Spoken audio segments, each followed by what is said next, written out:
Meus irmãos, graça e paz, que a paz do nosso Senhor Salvador Jesus Cristo seja com todos, amém? Amém. Só vou colocar aqui o meu cronômetro aqui. Muito bom podermos estar aqui nessa ocasião.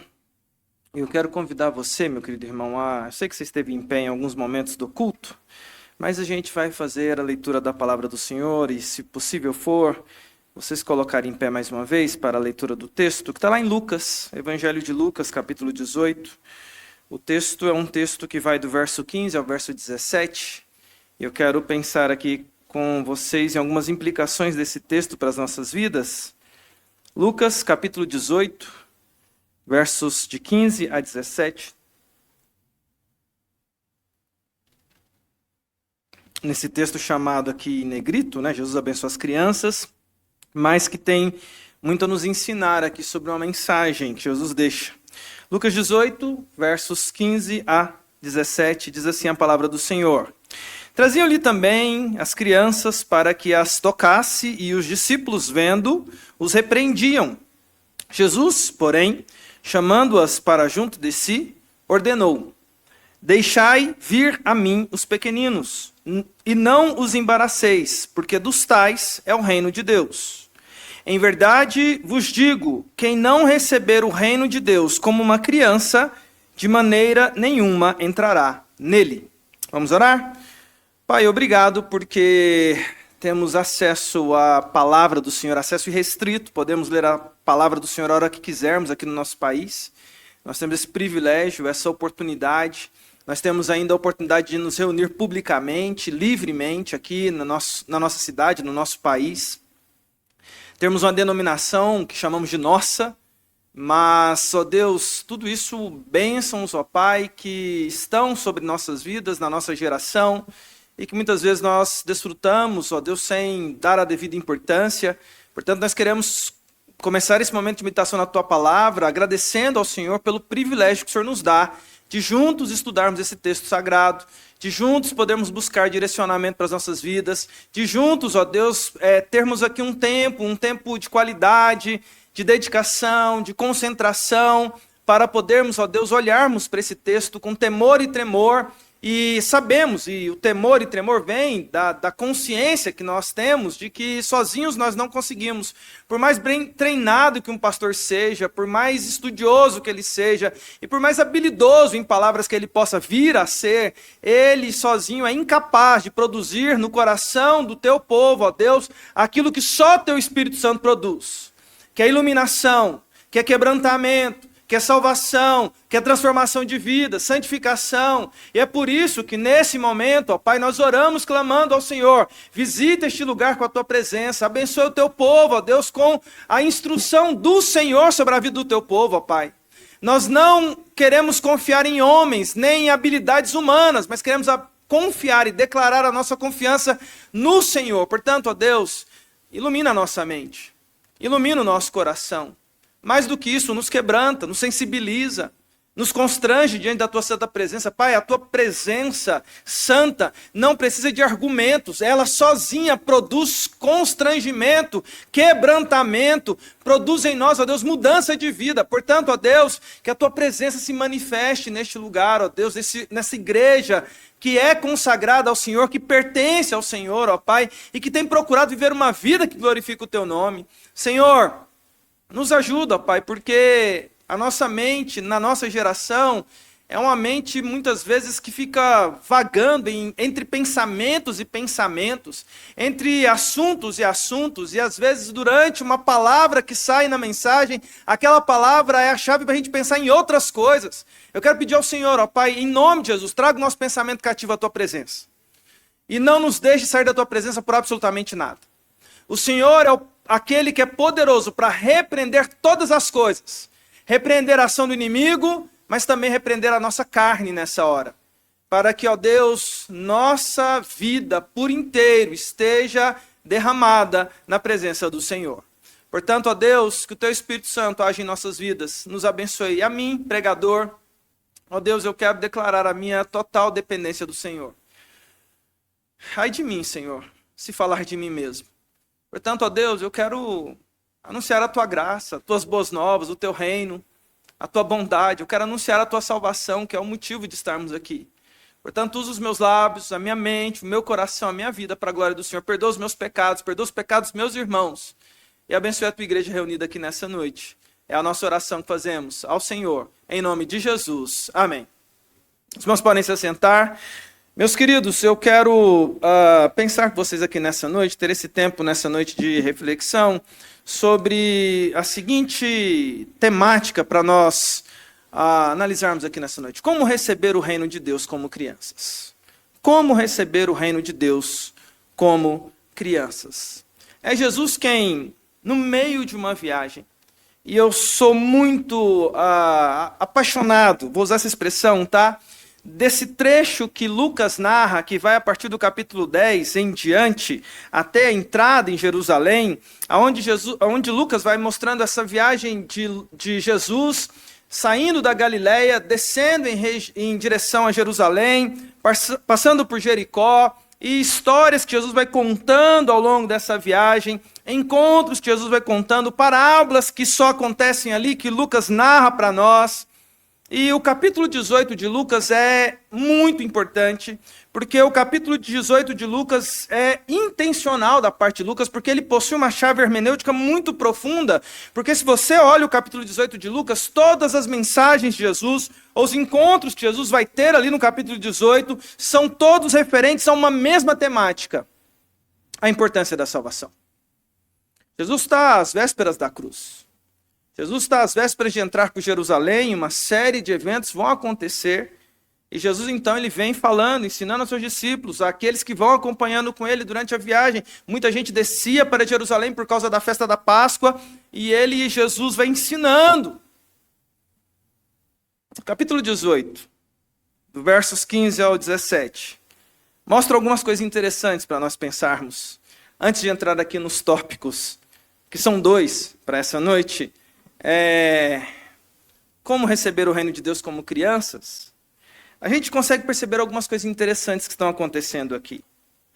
Jesus ele vai dar ênfase aqui a essas crianças, porque muito provavelmente, e a gente consegue perceber essa situação, tudo indica, e se você pega o contexto imediato posterior, o que eu quero dizer com isso? O texto que vem na sequência, você vai ver que houve uma intenção clara dos discípulos de fazer o jovem rico chegar na presença de Jesus.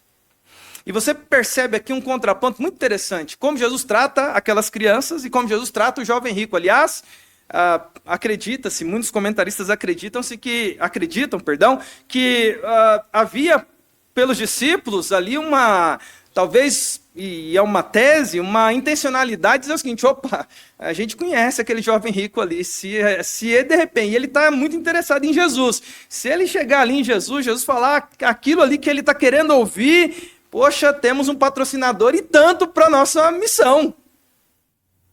Nós sabemos a história do jovem rico, mas antes do jovem rico, que teve todas as facilidades para chegar a Jesus, houveram algumas crianças que, ao invés de ter facilidade, tiveram dificuldade.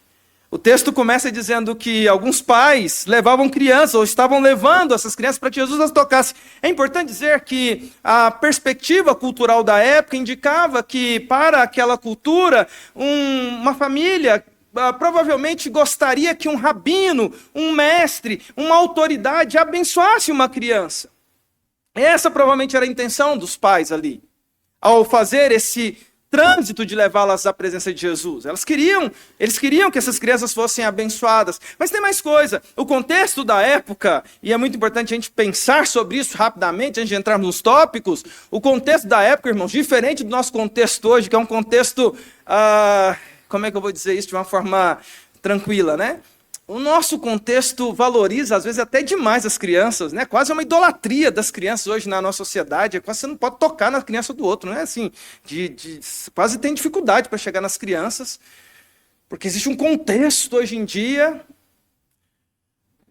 O mundo gira em torno das crianças. Antigamente, meus pais falavam, né, e eu cresci nesse contexto, lá na minha família. Me permito usar esse exemplo. O último pedaço de frango na nossa casa lá, a coxa, ficava para o meu pai. Hoje não. É o filho que pega a hora que ele quer, o pai, se sobrar, fica para ele, né? São mudanças culturais. Elas acontecem. Nos dias de Jesus, não.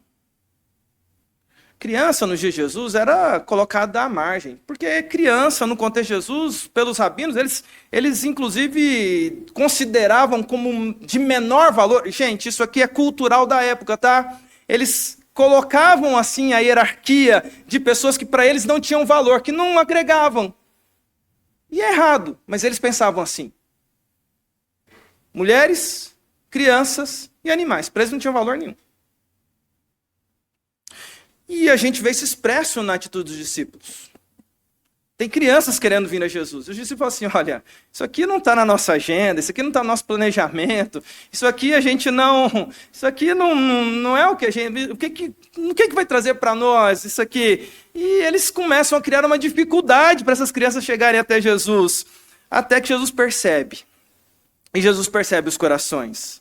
E aí nós temos aquela palavra que surge do verso 15 ao verso 17, que Jesus, então, após ver as pessoas trazendo as crianças e sendo repreendidas, porque estavam tentando trazer isso, os discípulos impedindo, Jesus vai chamar as crianças para junto de si, verso 16, e ele vai dizer, deixai vir a mim os pequeninos, não os embaraceis, porque dos tais é o reino de Deus. E aí ele traz uma exortação. Em verdade vos digo, quem não receber o reino de Deus como uma criança, de maneira nenhuma entrará nele. A minha pergunta, debruçando sobre esse texto, é o que Jesus quer dizer com isso? Sem sombra de dúvida, você já parou para pensar sobre isso. E sem sombra de dúvida, como Jesus, e Jesus é mestre em enigmas, eu amo ler os evangelhos, porque muitas vezes nos evangelhos Jesus traz lições e ele não explica o que ele quer dizer. Ele deixou a lição e pronto, ele é Deus, ele está instruindo e ponto final. Ele está repreendendo a atitude dos discípulos, sim, mas ele traz aqui uma sentença, olha, não os embaraceis, porque dos tais é o reino de Deus. Se não nos transformar como crianças, não entraremos no reino. O que isso quer dizer? A minha intenção aqui é muito brevemente tentar explicar um pouco esse texto para os irmãos, com muito zelo a Escritura Sagrada. Como receber o reino de Deus como crianças? 2 aspectos que eu quero falar com os irmãos aqui nessa noite. O primeiro aspecto, nós precisamos receber o reino de Deus da seguinte forma, meu querido irmão, reconhecendo a nossa incapacidade. Em segundo lugar, reconhecendo a nossa dependência. São os 2 pontos que eu vou focar com vocês aqui nessa noite. Como receber o reino de Deus como crianças, reconhecendo a nossa incapacidade e reconhecendo a nossa dependência. Mas antes de falar sobre reconhecer a nossa incapacidade, reconhecer a nossa dependência, eu queria ousar dizer aqui o que Jesus não está querendo dizer. Porque como Jesus deixou aqui em aberto, e ele fala assim, olha, se não receber como criança, dos tais é o reino do céu, se não receber, muitas vezes eu tenho percebido que como ficou aberto, nós muitas vezes trazemos interpretações aqui que eu tenho dificuldade, porque muitas vezes nós aplicamos coisas nesse texto que o texto não está dizendo. Vejam, eu comecei a mensagem falando aqui para os irmãos do que é que Jesus está falando aqui ao longo do capítulo 18. O que é que intencionalmente Lucas coloca no capítulo 18? O que é a história do capítulo 18? O que é o contexto maior que vai do 10 até o final do livro de Lucas? O que é o capítulo 19? Toda essa estrutura que Lucas monta da viagem de Jesus é com uma temática. O Redentor é aquele poderoso para trazer salvação. O capítulo 18 ele está repleto de histórias que falam sobre salvação. Portanto, nós temos que entender o que Jesus está falando a partir dessa mesma perspectiva. Jesus está falando de a gente vai receber o reino como crianças na perspectiva da salvação. A salvação é o elemento para eu entender o que Jesus quer dizer. Por isso que eu estou falando, o que Jesus não quer dizer? O que Jesus não está falando aqui quando ele fala de sermos como crianças? Porque às vezes, e aqui, irmãos, é uma orientação pastoral mesmo, às vezes nós aplicamos aqui princípios que as crianças têm e falamos que nós devemos ter, só que esses princípios não se aplicam à salvação. Percebe? Crianças possuem certas coisas, aí nós pegamos o texto e falamos, temos que ser como criança. Então você tem que ter isso, mas isso não faz você entrar no reino dos céus. Por exemplo, às vezes eu vejo as pessoas falando assim, olha, Jesus está falando aqui que você deveria ter a alegria da criança. Já vi gente aplicando assim o texto. Em que temos que ser como crianças? Já viu que toda criança é alegre? Concordo. Criança tem uma alegria nela maravilhosa. Mas, entretanto, todavia, do ponto de vista de salvação, não é a alegria que eu trazendo para a minha vida vai me fazer ser salvo. Eu vou ser uma pessoa alegre, vou ficar correndo contente. Não é disso que Jesus está falando. Percebe o que eu estou querendo dizer? Você pode fazer aplicações ao texto e que não é o que Jesus está querendo dizer. Deixa eu aprofundar isso aqui. Às vezes nós falamos assim, precisamos ser humildes como as crianças. Toda criança é humilde. E será que é disso que Jesus está falando? Ou será que essa aparente humildade que a gente acha que as crianças têm é disso que Jesus está falando sobre salvação? E deixa eu dizer para você, não é disso, a meu ver, que Jesus está falando quando nós precisamos nos parecer com crianças. Mas tem um que você certamente já ouviu falar. Seja inocente como uma criança. Ah, meu irmão. Quantas vezes a gente ouve falar isso, né? Do que Jesus está querendo dizer aqui? Para nós sermos inocentes como criança. Aqui deixa eu confessar meu pecado. Eu já falei isso aqui. Não aqui, mas já usei já. No comecinho da minha jornada, apontando esse texto. E aí você vai estudar teologia. E aí você vai se debruçar sobre a Bíblia. E aí você vai estudar o que é a salvação.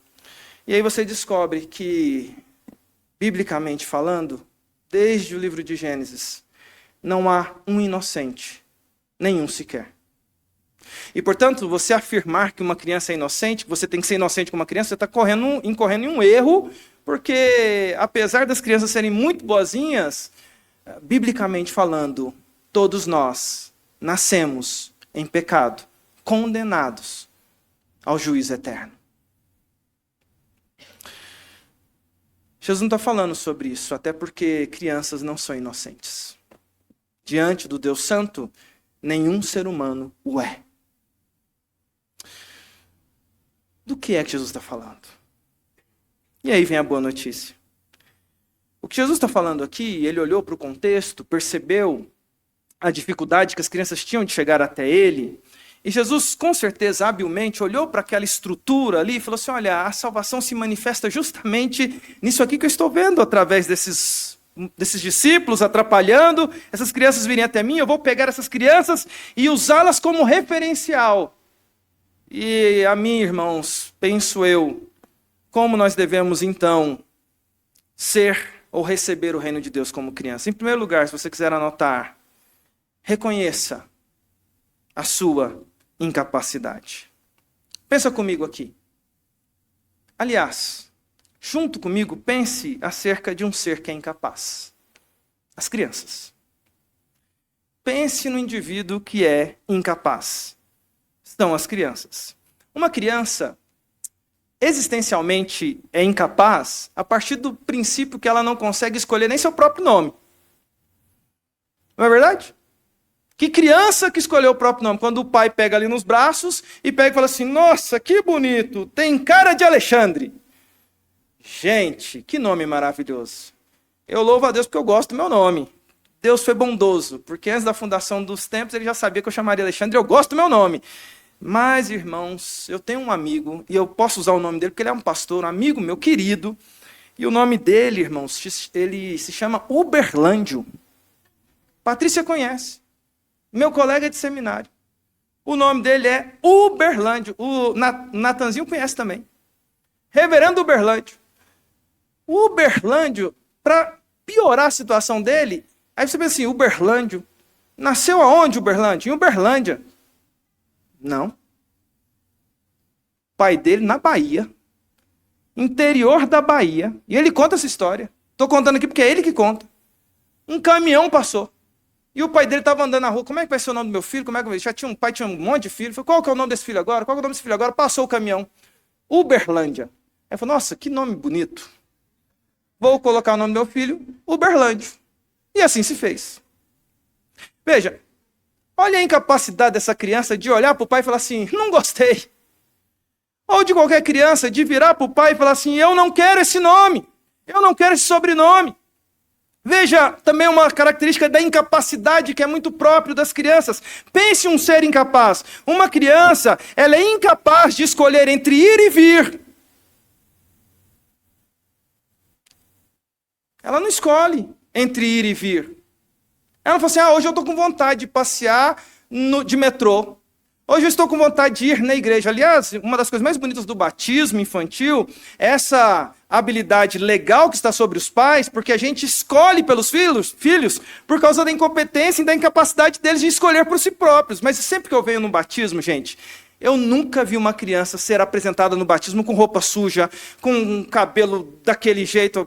Quem tem cabelinho, que as crianças geralmente estão carequinha, né? Ou com a roupa largada, ou a criança de qualquer jeito. Sempre vem com aquele sapatinho lindo, com aquela roupinha linda. E aqui na nossa igreja ainda tem a cerimônia, né? Do Rei Leão. É apresentado. Coisa linda! Mas pergunta se a criança escolheu aquela roupa. Pergunta se ela optou por aquela roupa. Se ela gosta de azul, de verde, amarelo, de lilás. Pergunta se ela gosta. Ela é incapaz de escolher a própria roupa, ela é incapaz de escolher entre ir e vir, ela é incapaz pela sua própria essência de criança. Ela é incapaz de escolher para si mesma absolutamente qualquer coisa, porque ela é incapaz. E quando eu falo de incapacidade, eu estou falando de, inclusive, de habilidade. Uma criança, se você pegar lá uma colher, pôr na mão dela, ela não vai saber o que fazer com aquilo, ela é incapaz. Meu filho, estou saindo para o trabalho, está aqui a colher, está aqui o alimento, se vira. Ele é incapaz, ele não consegue ter movimento, ele não consegue ter habilidade de destreza. Põe uma criança para dirigir um carro. Põe uma criança para escrever um texto. Põe uma criança para declamar. Ela vai ter dificuldades, porque ela tem dificuldade de escolher para si por causa da sua incapacidade. E essa é uma característica que é mais forte do que ela. Toda criança, ela tem essa característica natural a ela. Ela é incapaz. E porque ela é incapaz, ela precisa de alguém capaz de fazer por ela. Percebe? E aonde que isso se aplica em nós? Em que devemos receber o reino como crianças? Para receber a salvação, meu querido irmão, a primeira coisa que a gente tem que fazer é ser como criança e reconhecer a nossa incapacidade. De quê, meu irmão? Você precisa se lembrar que você, mesmo sendo adulto, sozinho, é incapaz de fazer a melhor escolha. Você é incapaz. Você é incapaz, você, meu querido irmão, mesmo com toda a sua experiência de vida e todos os cursos que você fez na sua vida, sendo você alguém graduado, pós-graduado, não sei, mas você mesmo com toda a graduação que você recebeu, você ainda é incapaz de entender e compreender o futuro. Plenamente você não consegue. Aliás, a gente precisa de um óculos para entender o futuro, que é o livro de Apocalipse e a Escritura Sagrada. Se você tira o livro de Apocalipse e a Escritura Sagrada de nós, sabe o que sobra? Uma grande incerteza sobre o futuro, mesmo com tudo que a gente tem. A gente é incapaz de entender o futuro, ou de compreender o futuro. A gente é incapaz de entender as coisas, ler os nossos dias. Meus irmãos, não é uma coisa simples, e nós somos incapazes de fazer uma leitura exata e correta dos nossos dias. Aliás, não só com respeito a nós, mas nós também somos incapazes de compreender a profundidade. Meu irmão, sozinho, você não consegue compreender a profundidade dos planos de Deus. Mas eu continuo. Você é incapaz de se sustentar. A partir de um princípio interessantíssimo sobre incapacidade. Nós somos incapazes de mantermos a nossa própria vida. Fala para mim aqui que você é quem está sustentando a sua vida. Eu, pastor, eu estou aqui na sustentação da minha vida. Deixa eu dizer uma coisa para você aqui nessa noite. Você é incapaz de sustentar a sua própria vida. Se for da vontade de Deus que você parta, daqui a um segundo você parte. E não é só você não, eu também. Porque somos incapazes de ter esse controle nas nossas mãos. E o porquê que eu quero dizer isso para você? Quando a gente fala sobre Deus, das canções que nós cantamos, do culto que nós estamos fazendo, o culto fica muito mais bonito, repleto de significado, mais profundo, mais grandioso e mais quebrantado quando eu chego aqui contrapondo a filosofia dos meus dias, porque a filosofia dos meus dias diz para nós que nós somos capazes. O conceito da autoajuda, eu gosto muito do Hernandes Dias Lopes quando ele fala sobre isso, né? Fuja da autoajuda, mas caia na ajuda do alto. Sempre vem aquele discurso, olha, vai se levantar um gigante dentro de você. Você vai conseguir. Você vai vencer. Você consegue. Você é forte. Você. Uma sociedade antropocêntrica, humanista, existencialista que fala que a gente é capaz. Aliás, igrejas repletas desse discurso, que a gente faz e a gente acontece. Eu quero relembrar você que o culto fica bonito quando a gente reúne um monte de gente que chega aqui na presença do Senhor e diz, Senhor, nós não somos capazes, mas existe um que é capaz, e esse alguém é o Senhor. Nós somos como crianças e recebemos o teu reino, reconhecendo a nossa incapacidade de, inclusive, produzir a nossa salvação. Precisou Jesus vir a este mundo, ir à cruz, tomar o nosso lugar, porque nem capazes de carregar a nossa própria cruz nós fomos. Alguém carregou a nossa cruz em nosso lugar. Eu lembro da sensação de incapacidade que tomou conta do meu coração. Já tive várias experiências assim de me sentir incapaz. Mas uma dessas foi quando a Sara foi fazer a cirurgia da coluna. E foi uma das experiências mais difíceis que eu, enquanto ser humano, enfrentei na minha vida. A madrugada anterior à cirurgia da Sara. 20 de agosto de 2022. Acordamos de madrugada, oramos na sala da nossa casa, Bia começou a chorar, e eu precisei me fazer de forte, porque a Sara iria para uma cirurgia de mais de 7 horas, com a possibilidade de precisar de transfusão de sangue, com a coluna toda aberta, exposta, para serem colocados pinos e a correção da sua escoliose. Eu não sabia o que viria pela frente.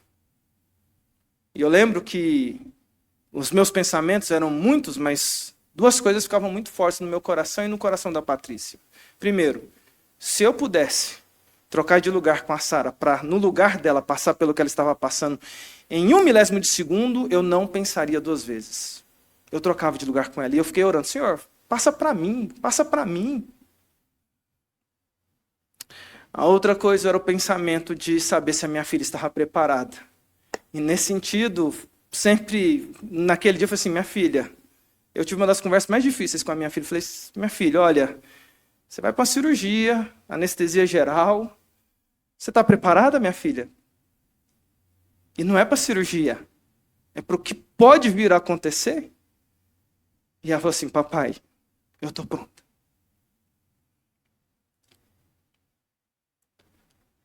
Meu coração ficou despedaçado. Porque eu levei a minha filha para a cirurgia sem saber se eu a teria de volta.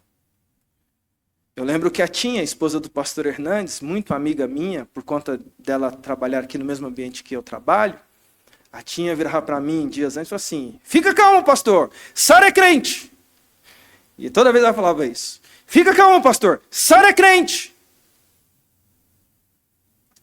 E Deus, de fato, fez uma obra na vida da Sara. Mas aquele momento é o que eu quero mostrar para vocês. Eu percebi que nem mesmo proteger plenamente a minha filha, eu sou capaz.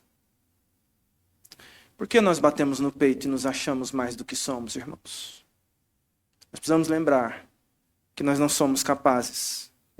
E ser como criança, a meu ver, implica em reconhecer que nós não temos em nós a força para fazer tudo o que precisamos, mas cremos naquele que batalha as nossas batalhas. E o nome dele é Jesus Cristo.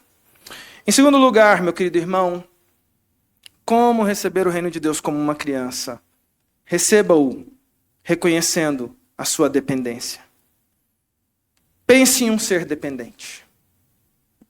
Pense em um ser que depende absolutamente de tudo. Além da criança ser totalmente incapaz, ela tem uma outra característica.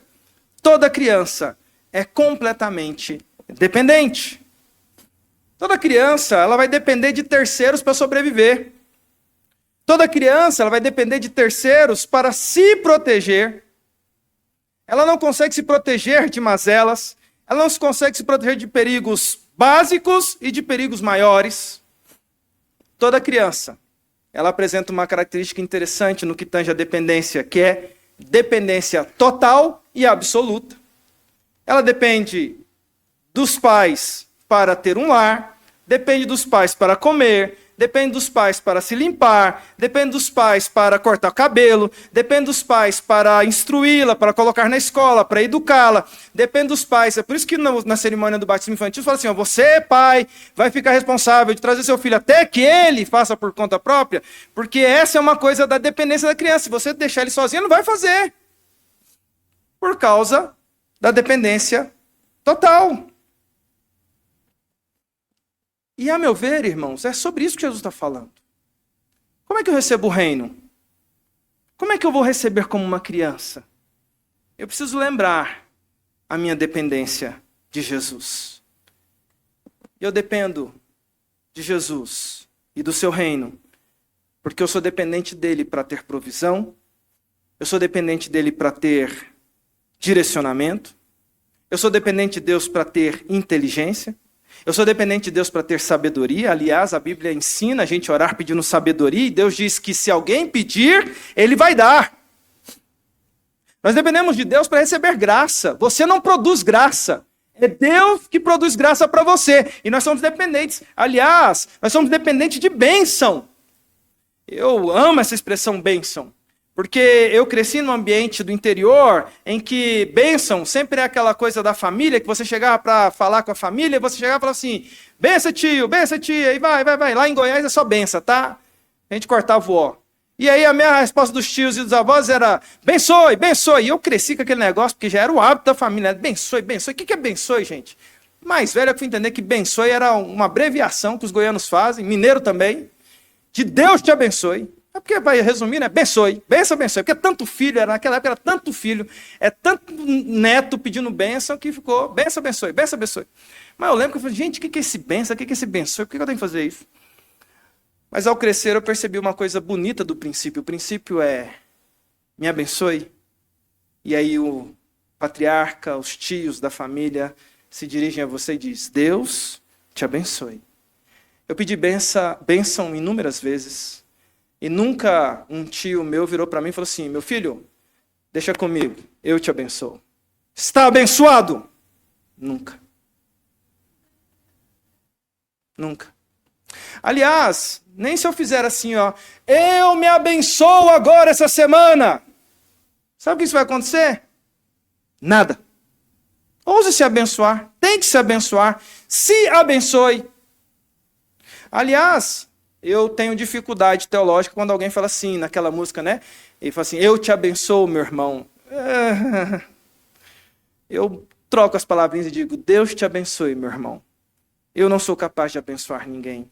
Mas o Deus abençoador, este sim, é poderoso para abençoar. Se você quiser se abençoar, você não consegue. Mas você é dependente de um Deus que o abençoe. E a boa notícia nessa noite é, só o fato de você estar ouvindo a palavra de Deus nessa noite, você está sendo abençoado pelo Deus das bênçãos.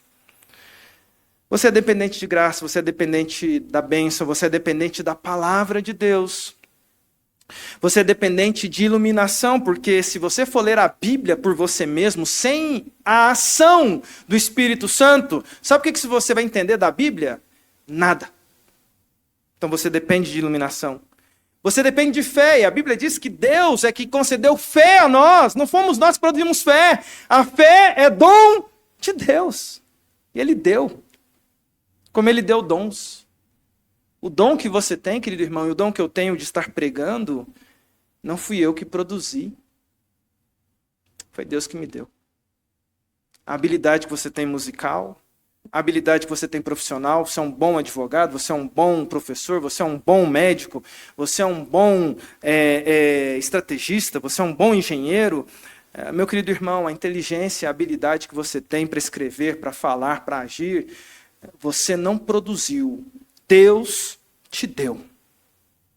E finalmente, nós estamos aqui nessa noite, na dependência de Jesus Cristo. Nele nos movemos, nele existimos. Somos feitura dele, para a honra e para a glória do nosso Senhor Jesus. Eu quero terminar essa reflexão com você. E ao terminar essa reflexão com você, eu quero lembrar a você que você pode fazer essa oração que Jesus exortou os discípulos e falar: Senhor, eu quero ser como uma criança. Eu quero ser como uma criança porque eu quero reconhecer nesse mundo antropocêntrico, existencialista, eu quero declarar aqui que eu sou incapaz, Deus. Eu não quero seguir para essa semana confiado na minha força, mas eu quero seguir para essa semana confiado na força do teu braço. Senhor, eu não consigo produzir nem mesmo o sustento para a minha semana, mas eu acredito na tua bondade e na tua graça que haverá de mandar o maná, a provisão, a proteção, o amparo, o cuidado para essa semana que se inicia. Deus proveu para nós o que nós precisávamos. E o culto sempre fica muito bonito quando feito por homens e mulheres que, ao se apresentarem diante do Senhor, se apresentam com o coração contrito, reconhecendo a sua incapacidade como criança e reconhecendo a sua dependência como criança. Porque se não nos tornarmos como crianças, jamais entraremos no reino de Deus. Lá só entrarão aqueles que foram capacitados por Jesus, que na dependência de Jesus entraram para a morada eterna. Que Deus nos faça, homens e mulheres, dependentes e realmente incapazes de conduzir a nossa própria vida. Mas que nessa noite você possa dizer e se consagrar a Deus dizendo: Senhor, e você pode fazer essa oração, acerca do meu futuro, Senhor, faz na minha história os teus planos, realiza em mim o teu querer, porque a tua vontade, ela é boa, perfeita e agradável. Vamos orar? Quero convidar você a curvar sua cabeça nesse momento, para que nós estejamos em oração ao Senhor, colocando nossas vidas diante de Deus, pedindo que o Senhor nos faça, com essa cosmovisão correta, como crianças. Eu quero ser como criança, assim como Jesus ensinou. Pai, nós bendizemos ao Senhor nessa hora, por recebermos a Tua palavra, e ao recebê-la, ó Deus, fazemos, ó Deus, como o Senhor mesmo nos ensina. Nós, ó Deus, queremos, diante da Tua palavra, dizer ao Senhor: faz de nós melhores do que éramos ao entrarmos aqui, há poucas horas atrás. E o culto é um exercício da nossa incapacidade, da nossa dependência, porque o culto é essa manifestação onde nós declaramos que confiamos naquele que é capaz de fazer aquilo que precisa ser feito e aquele que vai prover aquilo que precisamos para a nossa jornada. Senhor, se alguém entrou aqui nessa noite, ó Pai, com alguma situação difícil na sua vida, eu quero pedir ao Senhor, ó Deus, que a palavra que foi ministrada, que o Teu Espírito Santo agora confirme no coração e abençoe esse irmão, essa irmã, para que, ó Deus, nós possamos mais uma vez declarar e espiritualmente confirmar essa realidade, que nós queremos ser como crianças. E dizer ao Senhor: nossas vidas pertencem ao Senhor. Somos Teus. O Senhor é aquele que reina sobre nós. Derrama sobre nossas vidas a Tua graça. Abençoa o Teu povo reunido aqui nessa noite. Essa é a oração que fazemos ao Senhor. Em nome de Jesus. Amém.